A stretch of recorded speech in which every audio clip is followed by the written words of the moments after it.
Un corredor marítimo humanitario a la Franja de Gaza comenzará a funcionar desde este fin de semana. Un operativo apoyado por la Unión Europea, Estados Unidos y Emiratos Árabes Unidos, además de Chipre, con el visto bueno de Israel. Con esto comenzamos nuestro informativo. Los saluda Silvia Cabrera desde Berlín. Titulares. La presidenta de la Comisión Europea, Ursula von der Leyen, confirmó la apertura del corredor con ayuda humanitaria para Gaza y aseguró que hay un primer viaje piloto saliendo de Chipre hoy mismo. La ONU aplaude la iniciativa. Día Internacional de la Mujer. En todo el mundo se realizan manifestaciones para que se respeten los derechos de las mujeres. La ONU advierte que al ritmo actual se necesitarán más de 300 años para que se alcance la plena igualdad de las mujeres. La justicia de Estados Unidos declaró culpable al expresidente de Honduras, Juan Orlando Hernández, por 3 delitos asociados al narcotráfico, por lo que podría ser condenado a cadena perpetua. Hernández, cuya sentencia debe ser dictaminada próximamente, se declara inocente.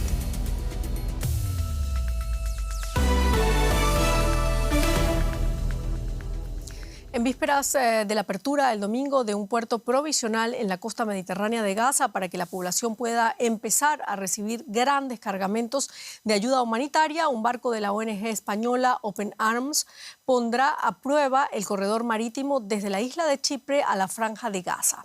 La embarcación zarpará para este primer viaje piloto desde el puerto de Lárnaca, con un cargamento internacional de alimentos. La presidenta de la Comisión Europea, Ursula von der Leyen, confirmó la iniciativa patrocinada por la Unión Europea junto con Estados Unidos, Emiratos Árabes Unidos y otros países. La presidenta de la Comisión Europea, Ursula von der Leyen, visita Chipre, punto de partida del corredor marítimo que llevará ayuda humanitaria a Gaza.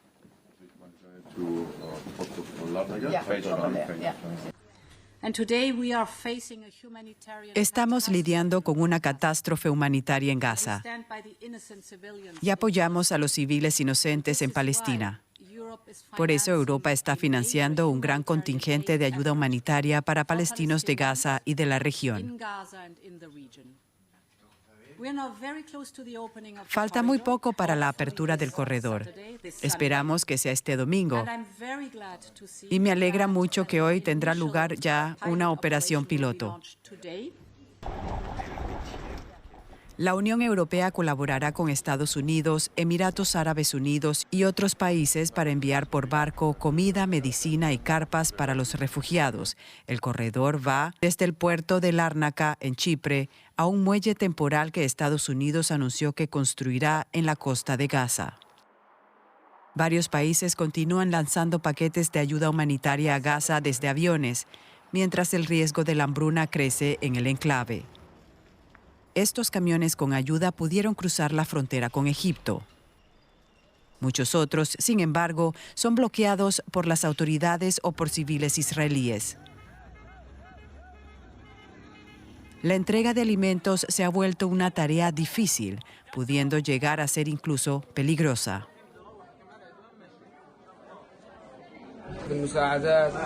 Gracias a Dios entró ayuda y conseguimos harina. Pero cuando ya nos íbamos, los israelíes nos dispararon. Las balas me dieron en los dedos, que he perdido. Y también tengo una bala en el hombro.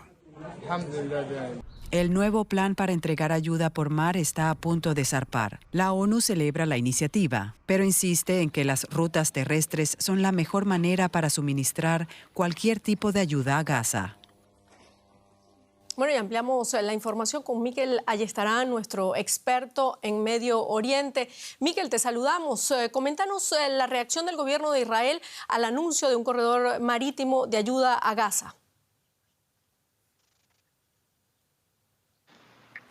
Bueno, desde el Ministerio de Asuntos Exteriores han reaccionado de manera inmediata diciendo que ellos dan la bienvenida a todo tipo de iniciativa que permita la entrada de más ayuda a la Franja de Gaza, en concreto a este corredor marítimo. Eso sí, en Israel han dejado clarísimo que van a ser ellos quienes tengan la última palabra en cuanto a la inspección de todo aquello que quieran transportar la comunidad internacional hasta la Franja.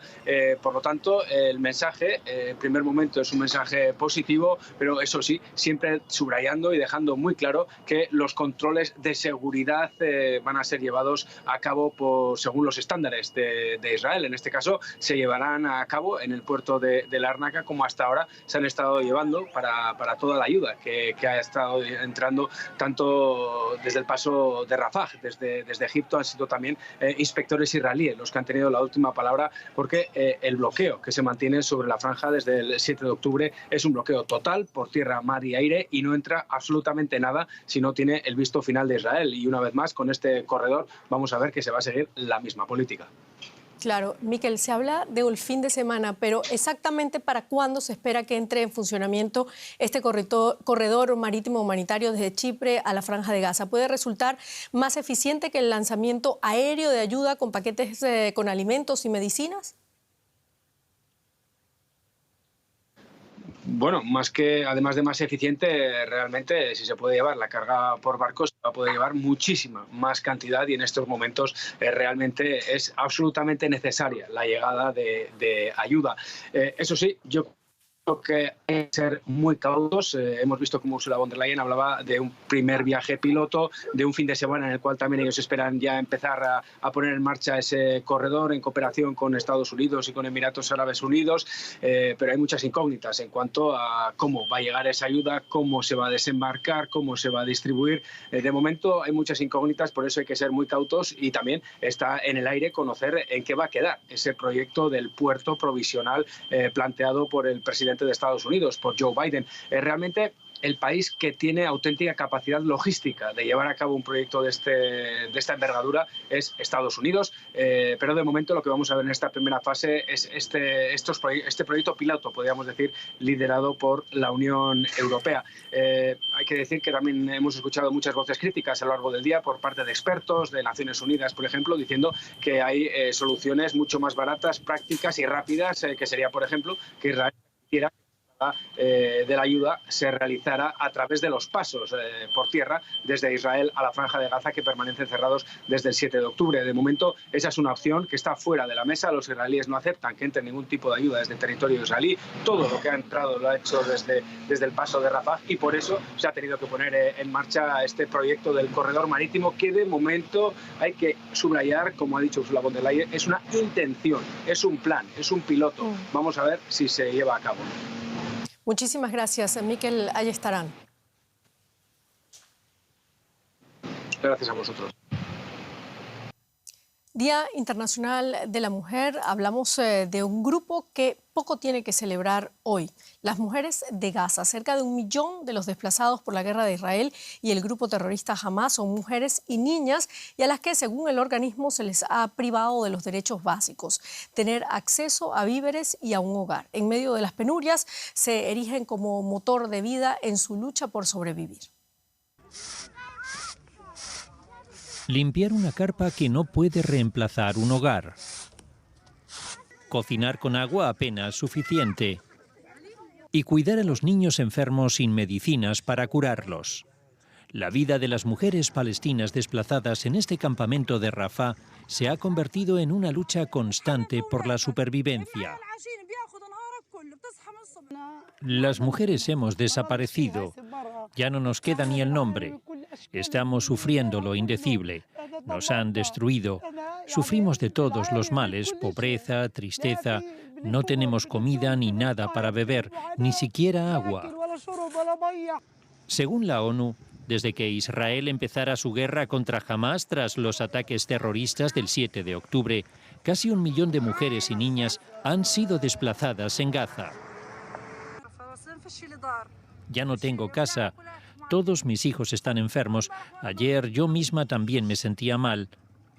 Pero no hay medicinas. Tengo que rogar para conseguir alguna, y con tantas moscas me toca limpiar y desinfectarlo todo. En Gaza, las madres se enfrentan a diario al reto de sobrevivir y mantener a sus hijos con vida con lo poco que les queda, y además hacer frente a la desesperación en medio de la guerra sin visos de acabar pronto.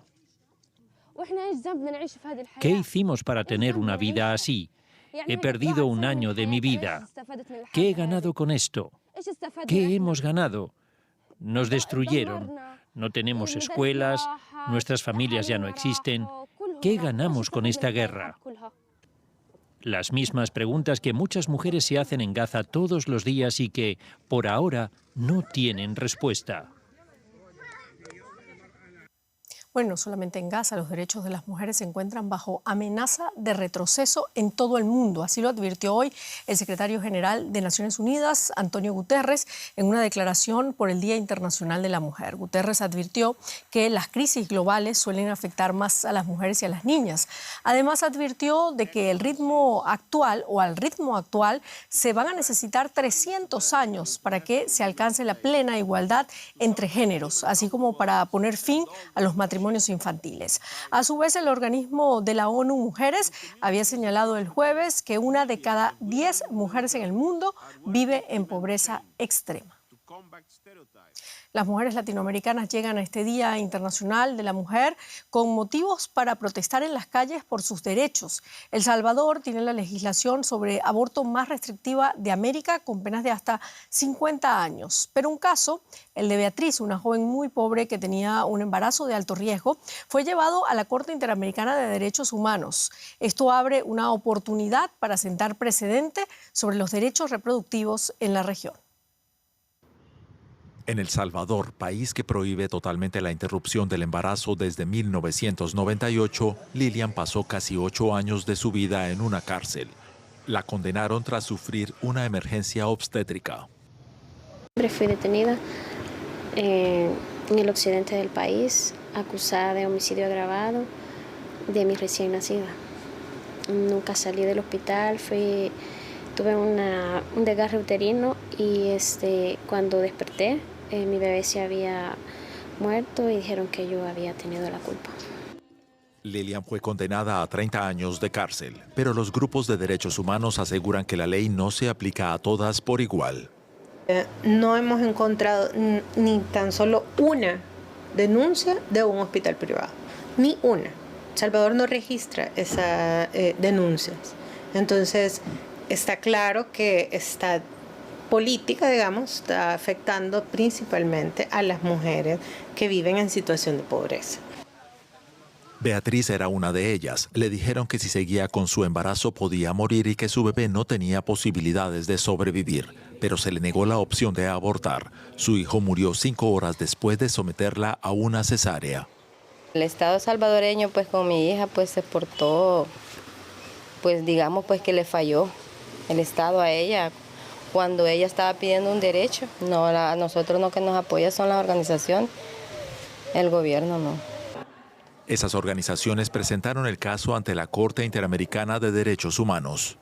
Y un fallo favorable que le mande al Estado, ¿verdad?, la revisión de protocolos específicos para interrupción de embarazos en materia de salud, que es lo que se ha solicitado y lo que se espera que se pueda cumplir, ¿verdad?, y generar esa resolución. Eso va a implicar también un avance también para todos los países que han suscrito, ¿verdad?, la Convención Interamericana de Derechos Humanos. La justicia no ha dado respuesta y las mujeres son denunciadas muchas veces por el personal médico. Buscamos la postura del Colegio Médico, de la Asociación de Gineco-Obstetras y también de la Fiscalía para conocer qué pensaban al respecto. Sin embargo, al cierre de esta nota no hubo respuesta. Bueno, y seguimos hablando del Día Internacional de la Mujer, pero en la economía con Andrés Blumenkrantz. ¿Qué tal? Y además nos vamos a Colombia porque en ese país, ese hermoso país, como en toda América Latina, los cuidados personales siguen siendo un trabajo invisibilizado que en la mayor parte de los casos cargan a sus espaldas las mujeres. En Bogotá, un proyecto pionero intenta ofrecer un espacio para que puedan desarrollar su creatividad e independencia al margen de los roles impuestos. Ciudad Bolívar es uno de los distritos más pobres de Bogotá. Cerca de la estación del Metrocable de la capital colombiana se encuentra la primera Manzana del Cuidado, un proyecto social para mujeres que dedican más tiempo a los demás que a sí mismas. Muchas abandonaron prematuramente la escuela. El centro les ofrece la oportunidad de completar sus estudios, aprender informática y ampliar su formación con clases de biología marina, por ejemplo. Porque es una oportunidad que no había tenido antes, entonces ahorita ya gracias a Dios me voy a graduar y voy a seguir estudiando. Muchas sienten que nunca han podido hacer algo simplemente por el placer de hacerlo. 1 de cada 3 mujeres en Bogotá cuida a tiempo completo de su familia o de algún familiar enfermo. Son 1,2 millones de mujeres aproximadamente. Este centro busca brindarles espacio y tiempo para sí mismas. Durante las clases hay servicio de guardería. La coordinadora del proyecto, Natalia Poveda, nos muestra otras de las particularidades de la manzana del cuidado. Aquí es la lavandería. Te lo presento. Bienvenidos. Querida Aldita, hola. Las mujeres pueden dejar aquí hasta 8 kilos de ropa al día y recogerlos limpios y secos por la tarde. En 2010, Colombia fue el primer país del mundo en darle estatus legal al trabajo de cuidados, aunque eso no da derecho a un salario. Si así fuera, estos trabajos representarían el 30% del PIB del país. Natalia opina que las cosas tienen que cambiar. Va a permitir una movida cultural mucho más poderosa en la que los niños y las niñas que están en casa con esas cuidadoras mucho más rápido van a entender que las labores de cuidado o las labores para las que se habían pensado eran exclusivas de las mujeres, pues son labores de todos y de todas. Según cifras oficiales, hasta ahora el programa ha llegado a más de 400.000 personas y ya hay planes para implementar otras 45 manzanas del cuidado en los próximos años.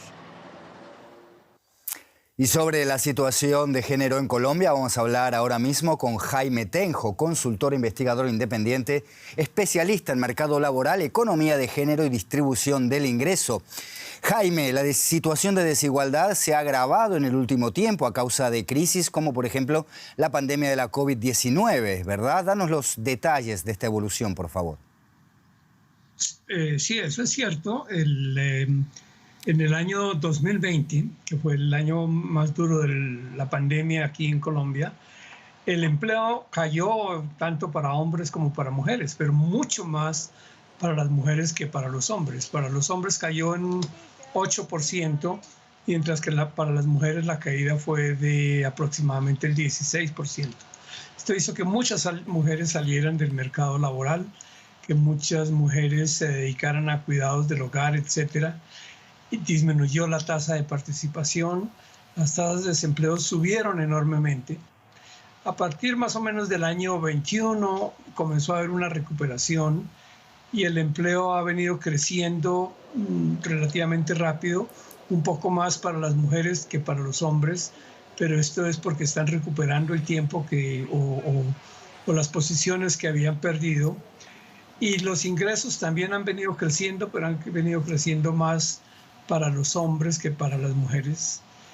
En este momento hay una diferencia, una brecha de ingresos de aproximadamente 10%, pero una parte muy importante de esto se debe a que las mujeres trabajan mucho menos horas en el mercado de lo que trabajan los hombres. Pero al contrario de ese trabajo, en el hogar trabajan muchas más horas en asuntos de cuidado. Por ejemplo, las mujeres trabajan aproximadamente 7 horas menos que los hombres cada semana en el mercado laboral, pero trabajan aproximadamente 16 horas más en cuidados en el hogar que de lo que trabajan los hombres. Todo esto se ha venido, pues ha sido en gran medida y se ha venido agravando a través del tiempo, y obviamente el COVID-19 fue un factor muy importante que cambió enormemente las estructuras productivas. Jaime, brevemente, antes de que se nos acabe el tiempo, te quiero preguntar por un fenómeno que hay en Colombia, que para agregar insulto al agravio, las mujeres, como bien dices, ganan cerca de un 10% menos, pero están mejor formadas que los hombres. ¿Cómo es esto posible? Sí, eso es perfectamente cierto. Cuando uno mira los años de educación que tienen las mujeres, tienen casi un año más de educación en promedio que los hombres. Me estoy refiriendo a las mujeres que ya tienen trabajo. Sin embargo, ganan aproximadamente 10% menos que los hombres. Parte del problema es las obligaciones del hogar, que las lleva a que tengan que aceptar trabajos menos pagados para poder compatibilizar sus obligaciones laborales con las del trabajo. y que tengan menos experiencia que los hombres. Entonces, eso es perfectamente posible y es una injusticia que estando mejor preparadas que los hombres ganen menos que ellos. Jaime Tenjo, muchas gracias por estas informaciones aclaradoras desde Bogotá. Hasta la próxima. Hasta luego. Y tenemos más temas. La red social TikTok ha tenido un día complicado. Por un lado, su competidora Instagram, propiedad de Meta, la ha superado como la aplicación más descargada del mundo gracias a Reels, una herramienta que para muchos es una copia de TikTok. Instagram registró 767 millones de descargas en todo el mundo el año pasado, 20% más que el anterior, frente a los 733 millones de TikTok, que apenas creció un 4%. TikTok fue la aplicación más popular a nivel mundial entre 2018 y 2022, pero ese no es el único problema de la red. La Cámara de Representantes de Estados Unidos va a votar por la vía rápida la próxima semana un proyecto que daría a la China ByteDance, la matriz de TikTok, 6 meses para vender su aplicación estrella o enfrentarse a una prohibición total en Estados Unidos. La votación unánime del Comité Estadounidense de Energía y Comercio es el impulso más importante en la ofensiva estadounidense contra TikTok, que tiene alrededor de 170 millones de usuarios en Estados Unidos, desde que el presidente Donald Trump intentara entonces sin éxito prohibir la aplicación en 2020.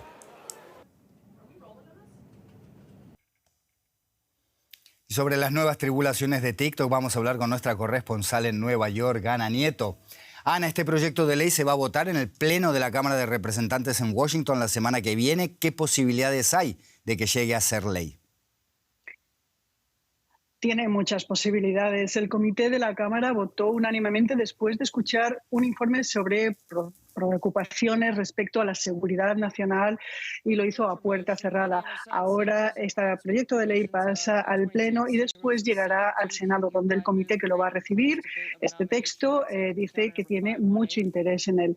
Puede tomar tiempo, pero hay bastante unidad bipartidista y además la Casa Blanca lo apoya.